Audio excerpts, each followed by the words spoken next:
বাংলাদেশের মানুষকে মুক্তিযুদ্ধ এবং রাজাকারের ট্যাগ দিয়ে এই জাতিকে যারা ভাগ করে, এই জাতিকে যারা বিভক্ত করে, ভারতীয় নীল নকশায় যারা বাংলাদেশ চালিয়েছিল, ভারতের আধিপত্যবাদের গোলাম হয়ে বাংলাদেশকে আর তাদেরকে স্বাধীন আর তাদেরকে রাষ্ট্রীয় ক্ষমতায় এদেশের মানুষ দেখতে চায় না। সুতরাং এই দেশের মানুষ এবার ইসলামের পক্ষে ঐক্যবদ্ধ হয়েছে।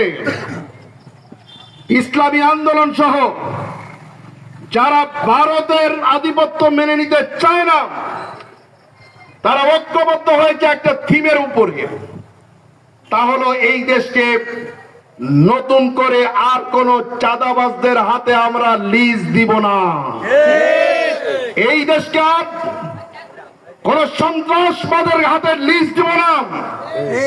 এই দেশকে আর রাষ্ট্রীয় টাকা যারা চুরি করে বিদেশে পাচার করে তাদের হাতে আমরা ছেড়ে দিব না। আমরা এবার স্বপ্ন দেখা শুরু করেছি, আগামীর বাংলাদেশ হবে কোরআনের বাংলাদেশ। আগামীর বাংলাদেশ হবে জাতি ধর্ম বর্ণ নির্বিশেষে হিন্দু বৌদ্ধ খ্রিস্টান মুসলমানদের ইনসাফের প্রতীক তথা কোরআনের মাধ্যমে পরিচালিত বাংলাদেশ।